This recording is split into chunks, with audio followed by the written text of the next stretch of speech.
Welcome to Slaughterhouse Stories. I hope you enjoy the story I have for you tonight. Mystery Under the Tree. We all know that magical feeling when you are 6 or even 13 years old on Christmas Day. Anything is possible when you run into your living room and see that brightly lit Christmas tree with presents stacked underneath it. The colorful designs of the wrapping paper seem so alluring and make you giggle with glee, because then you believe that anything can be under all of those layers of wrapping paper, just waiting for you to discover it. My Christmas story is this experience, like that of any other 7-year-old child. Normally, when you open a present on Christmas Day, you expect to find something happy or positive. What I found is impossible for me to explain. Even today in my late 20s, I cannot begin to comprehend it. I woke up earlier than usual. About 8 a.m., I ran down the stairs in my Christmas pajamas.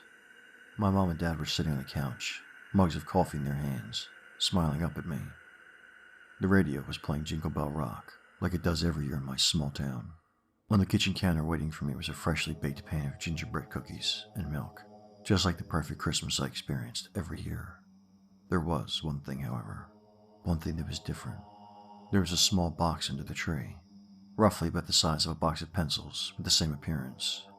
This present was not wrapped in the same wrapping paper, which made me curious. Being 7 years old, I thought it was simply a special present, different from the rest, better. I wonder what's in this one, I said, picking up the small box. My parents, though, didn't seem to recognize the present, almost as if they had absolutely no idea how it got underneath the tree. I rolled my eyes at them, believing that they were just pretending not to know what it was, to maintain some sort of element of surprise. I took the box and peeled off the wrapping paper, but there wasn't a present in there. There was a cardboard box with my address written on it. It was a package.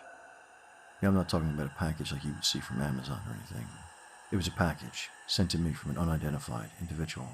Oddly enough, there was no return address anywhere on the package, which gave no clue as to who sent it to me. There were, however, in dark red pen, the initials NP, scrawled on the front in signature format. I was genuinely confused at this point, as were my parents. I took a pair of scissors and cut through the tape that sealed the sides of the box and opened it. Inside the box was a letter, not the sort of letter that you would expect to come in the mail. There was no envelope. It was a traditional letter with the paper folded neatly in half, a wax stamped seal keeping the letter closed. I broke the seal and opened the letter. It read as such: Dear Timothy Pines, I watch you when you're sleeping. I know when you're awake. Go to sleep tonight, Timmy. And please, do not wake up, for your own sake. Happy holidays. SC. I read the letter several times, trying to grasp any sort of meaning in it, but I didn't realize something until later. I looked at the bottom of the letter, and attached to it by a small piece of tape was a small razor blade. I didn't go to sleep that night. I was hysterical. My mom and dad had to stay awake with me that night and play games with me, trying to get me to calm down in any way that they possibly could. I guess perhaps we don't really know what we're opening that morning of every year. Now as years go by, I look at Christmas in a completely different perspective. Happy holidays, whoever may be reading this. I guess we really don't know what might be awaiting us underneath those layers of wrapping paper on Christmas morning. Thank you for listening. If you enjoyed tonight's story, please like, share, and subscribe. And until next time, stay spooky.